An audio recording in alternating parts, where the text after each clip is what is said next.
অসমৰ অৰ্থনৈতিক আন্দোলনৰ এটা সফল যাত্ৰা সীতা জখলাৰ সন্মানীয় অধ্যক্ষ শ্ৰী ৰঞ্জীৱ শৰ্মা ডাঙৰীয়াক মই মঞ্চলৈ আদৰণি আনিবৰ কাৰণে কৰ্মকৰ্তাসকলক অনুৰোধ জনাইছোঁ। ৰঞ্জীৱ শৰ্মা ডাঙৰীয়াই অসমৰ অৰ্থনৈতিক আন্দোলনৰ এটা বিশেষ সফল যাত্ৰাৰ তেখেতৰ নেতৃত্ব লৈ আছে আৰু এই সীতা জখলাৰ সন্মানীয় অধ্যক্ষ ৰঞ্জীৱ শৰ্মা ডাঙৰীয়াক মঞ্চত আসন গ্ৰহণ কৰিবলৈ অনুৰোধ জনাইছোঁ আৰু একে সময়তে আমাৰ সতীৰ্থসকলক তেখেতক আদৰণি জনাবলৈ মই অনুৰোধ জনালোঁ।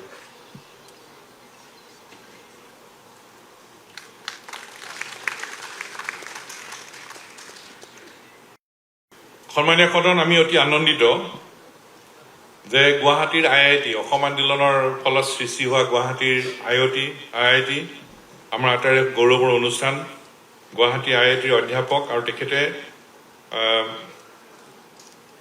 North east science and technology cluster তেখেতে এটা অৰ্থনৈতিক যাত্ৰাৰ তেখেতে নেতৃত্ব লৈ আছে, যাক নেছ বুলি কোৱা হয়। তেখেতক আমি আমন্ত্ৰণ জনাইছিলোঁ, ডক্টৰ কিৰণ কুমাৰ গালি। Today we are very delighted and encouraged due to the presence of Dr. Kiran Kumar Gali. He is the Chief Executive Officer of the North East Science and Technology Cluster. He is also the Professor of the IIT Guwahati. We would like to invite him to the dais. Dr. Kiran Kumar Gali, he is the Professor of IIT Guwahati and he is the Chief Executive Officer of the North East Science and Technology Cluster. Sir, we are really delighted and encouraged, and we have a mind to carry this economic movement with your guidance and with your support. May I now request our colleagues to felicitate him.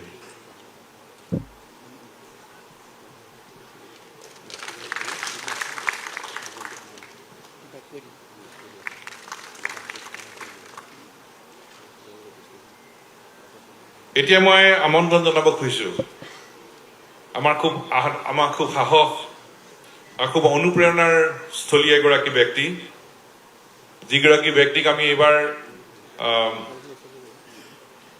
আমি পাই খুব আনন্দিত।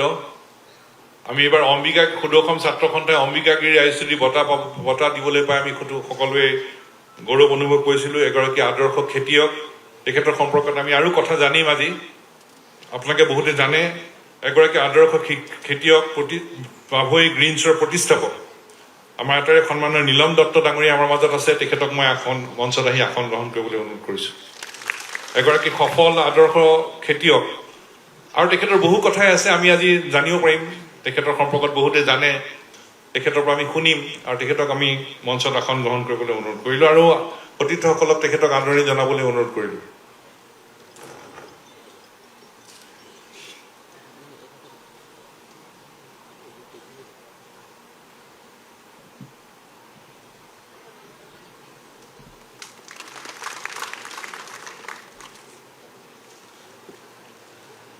এইবাৰ আমাক কৈছে যে আমাৰ অসমত বহুত টুকুৰা টুকুৰিকৈ ভাল খবৰ আহি আছে, বহুত টুকুৰা টুকুৰিকৈ অৰ্থনৈতিক বহু কাৰ্যসূচী লৈ আছে। কোনোবাই গাখীৰ উৎপাদন কৰিছে, কোনোবাই ফুলৰ খেতি কৰিছে, কোনোবাই মাছৰ খেতি কৰিছে, সৰু সুৰাকৈ বহুত কামেই কৰি আছে। সেইবোৰ কথাই আমি পাতিবলৈ আজি সাধাৰণ সভাৰ অধিৱেশনত আমি মিলিত হৈছোঁ। আমি আজি আমন্ত্ৰণ কৰি আনিছোঁ দুগৰাকী সফল পুষ্পবিদ, ফুলৰ খেতি কৰি তেখেতসকলে সফল হৈছে। তেখেতসকলৰ সম্পৰ্কত আমি অলপ পিছত বহুত কথাই জানিম। আৰু শ্ৰী ৰোহিত শৰ্মা আৰু শ্ৰী বিকাশ বৰঠাকুৰ, দুগৰাকী সফল ফুলৰ খেতিয়ক, সফল পুষ্পবিদ, দুয়োগৰাকীকে মই মঞ্চত আদৰণি আসন গ্ৰহণ কৰিবলৈ অনুৰোধ কৰিছোঁ। গোটেই অসমত ভাল ভাল কাম কিন্তু হৈ আছে আৰু সেই ভাল ভাল কামবোৰ আমি সামূহিকভাৱে আগুৱাই নিবৰ কাৰণে ছাত্ৰ সন্থা উন্নতি সভাই এই অৰ্থনৈতিক যাত্ৰা সামূহিকভাৱে আৰম্ভ কৰিবলৈ আজি অধিৱেশন। আৰু মই সফল পুষ্পবিদ ৰোহিত শৰ্মা আৰু বিকাশ বৰঠাকুৰক মই আমাৰ সতীৰ্থসকলক আদৰণি জনাবলৈ অনুৰোধ জনালোঁ।